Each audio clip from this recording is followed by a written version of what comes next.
former Boise State players at the combine. They're telling me a little bit about your defense, your scheme. Give me in the best way you can, just what exactly is a stud in your defense? I mean, is this a 3-eye? Is this a 4? Is this a 6? What exactly is it? And is Kayvon Thibodeau it when you start practice on Saturday? So a stud is a stand-up defensive end. A stud is what you would hear at the combine, for example, referred to as an edge guy, a guy that has rush and pass capability in terms of drops. And so the studs are the outside linebackers that allow us to be multiple with our fronts, allowing us to have multiple fronts and move in and out of things in terms of 3 or 4 man fronts. On the right, Ryan. Hey, Andy, Ryan Thorburn with the Register doing, Guard. Ryan? I'm doing well. Good to meet you. Do you think the Las Vegas Bowl had an impact in terms of you being on Mario's radar, and why did you decide to leave your alma mater for this job? Initially, that's how I met Coach. So just getting to know Coach and having conversations with him and things like that, and then being able to expand our relationship out on the recruiting trails when we'd run into each other and stuff like that. So yes, I think it did. And then, sorry, your second part of your question there. The tradition of Oregon. You know, there's been a long line of coaches that come from Oregon to Boise State, where I formerly was, and the brand, the excitement here that Coach Cristobal is bringing. I think there's a lot that Coach is doing, and it's a very exciting place to be right now, and excited to be a part of it. Back left middle, Rob. What were Coach's priorities? What is he looking for from you? What kind of impact do you want to have? Is there a couple of bullet points that he was like, hey, I want you to make us better in this, and we feel like you're the guy for that? Well, I think number one, defense always starts with mentality. Fundamentals and mentality make the scheme. And I think Coach definitely, is building that mentality here and is looking for that within our defense. And our defensive staff, that's one of our first priorities, is establish a consistent mentality. And not only on the field, but how we prepare. How we prepare, in the film room, how we prepare in the weight room, and obviously how we train on the field is how we're going to play. So I think that's one of the big bullet points that as we move into spring ball here, we want to establish that consistent mentality of hard work and grit. Front left here, Matt. Hi, Matt Preem from 24/7 Sports. When you've watched this team on film, I'm sure you have, what stands out about the defense? What makes you excited about this group of guys? Well, the length. When you watch last year's defense on film, it's the length, the athleticism, the speed, and the physicality. And obviously, we want to continue, to develop those things and improve those things, as well as the mental aspects, and continue to expand defensively and be more multiple, both up front and coverage wise, and be able to do some different things. So it's exciting. A lot of the pieces are in place, and obviously, we just finished up signing a really, really good recruiting class. Front right middle, AJ. Coach AJ Jacobson with Rivals.com. How long do you think it's going to take to implement your full package, what you want to implement? And when do you expect to just be going full speed? Full speed right out of the gates, no question. And part of that is to implement our base foundation, our base schemes, which are somewhat similar to what has been done here in the past. So our number one goal is when we hit the field first day of spring ball is to be going full speed, in everything we do. And so that being said, it comes down to us as coaches and how we present and we deliver the information to the players in terms of the techniques and the schemes that we're doing.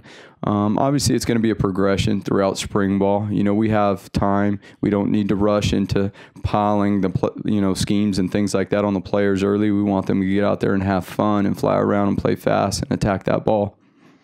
Second row middle, Tyson. Hi, Tyson Alger with The Athletic. Mario's talked about how kind of extensive his interview processes are. How did you go about preparing for this? When did it come on your radar? And what ultimately do you think kind of worked for you during that process and finding your fit here? Right. No, and it very extensive. And after our initial conversations over the telephone and stuff, and once it was set up to come out and have the opportunity to get in front of the staff here, it really became about philosophy, what we believe in, and how we coach, how we teach, how we facilitate relationships, how we get our players to believe. And then leading into what is the philosophy, of a defense. And so number one, we got to be able to stop the run. We got to be able to stop the run. We got to be able to confuse and pressure the quarterback. We've got to eliminate explosive plays. And, there's situations that pop up in the games. We're not just out there calling games. There's field situations, there's clock situations, there's down and distance situations. Our players got to be situational masters. And how we attack the football is going to be a big part of our defense. And so just explaining those things and how you would implement the foundation of a defense, I think was a big part of it. And then obviously then you get into the X's and O's, right? But the X's and O's are just schemes. You got to have that foundation first. And so that was a big part of the interview process. Hey, Andy, Austin Meek with the Register Guard. You were a Boise guy, played at Boise, coached at Boise. Did you expect to be in this position at a new school this year? And was it a no-brainer when Oregon calls, or did you really have to wrestle with the decision? I've always, and just my mentors have taught me and stuff, my job is a job I have, and do the very best at the job that I currently have and focus on that and let the rest take care of itself and don't worry about anything else. And that's kind of allowed me to progress my career to where I'm at now. So I've never really thought about, hey, what's the next, job or whatever. I'm not into that stuff. I'm about focusing on the players and the program and the coaches, wherever I've been. And so when Coach Cristobal reached out to me about this opportunity, I'm not going to lie to you, I was really, really excited. I was really excited about it. Just like I said, from the standpoint of the tradition and the brand here and where this program is going and what the leadership here is doing. And you can see just in the last week that I've been here, the effect that it's had on the players. So really excited about the opportunity. On the right front, Ryan? Keith Hayward obviously had the co-defensive coordinator title last year, and I'm sure it's something he aspires to and was probably considered for. What's been your interaction with Keith so far? Keith has been awesome. I've known Keith for a while now, even before coming here and stuff. And so that was a huge part of this deal, is having the opportunity to work with Keith, who is, has had a lot of experience coaching at a very high level in the secondary with different coverages and obviously different techniques within those coverages, and is a great mentor. He's a great man. And so to work alongside someone like that and with someone that can help me grow as a man, that can help grow as a football coach, and to help, ultimately help all of us lead this defense was very exciting. And he's the defensive staff in general. This week we've progressed really, really fast on the things that we needed to get done, because number one, they're a bunch of great guys, and number two, they bring a lot of experience and knowledge, and we're able to get through things and find solutions pretty quickly and come to a common ground on things that are what's going to be best for Oregon. Anybody else? Ryan, we'll go right back at you. Will you coach a position, or are you just going to kind of oversee the whole thing? I'm going to coach the studs, the outside linebackers. Yes, sir. I'm going to coach it, and then, but we'll meet together as a front seven. We'll meet as a back seven. Wherever we see fit and where we need, and that's the way we'll handle it. Right next to him, Jerry. Jerry Ducks Illustrated Magazine. Jerry Ducks Illustrated Magazine. How you doing today, Jerry? Good. Good. It might be a little too early, but Coach Levitt was basically on the field as defensive coordinator. Do you anticipate at this point knowing whether you're going to be up in the box or down on the field? It's a little early for that, but if I had to say offhand right now, I would say up in the box. AJ, just going to work our way down the front right here. Coach, how much of the existing Oregon defense from last year do you think you're going to keep, and how much are you expecting to implement new stuff? There will be some similarities within, and as we've gone through this last week, for the players to keep any consistent verbiage that we can, that is important, so that we can get on that field and fly around on the first day of spring ball. Right here, James. Andy, Mary was talking about being very multiple in 3-4 base, but looking back at some tape from what you guys are doing, you saw a lot of 1 and 2 down linemen in this league, and with where this program aspires to, and the opponents clearly much bigger offensive lines.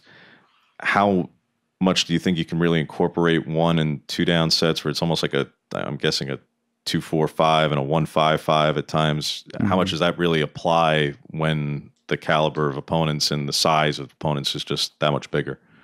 Well, I think in college football these days, you can see pro-style offenses, which you're not going to be in those sub packages versus pro styles. You're going to be more your traditional base packages and things like that, where we're not necessarily going to have a lot of guys standing up. You get into your spread teams that you'll play against. You got to have some multiple fronts to be able to have some different looks for protections, run game, and then obviously within the pass game.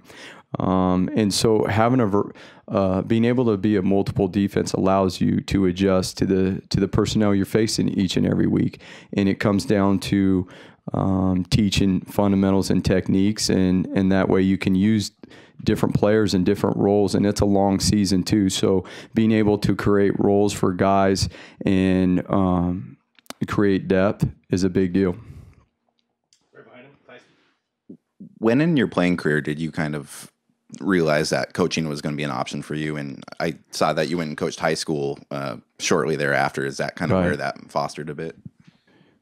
Never as a player was I going to be a coach, and my coaches would tell me that I was, hey, you're going to be a coach. No, I think I'm going to do something else. And a year out of being out of football and just missing the camaraderie and being around the guys and being around the game, I miss it. And I was scratching and clawing to get back around football any way I can. And that's when Dan Hawkins left Boise State, and I jumped into the GA world. And it didn't take long to figure out this is what I wanted to do. This is my passion. This is what I believe in. My dad was a high school coach growing up, so my brother and I would jump on our bikes after school and ride to the football field and be at practice and do all that deal, and here we are.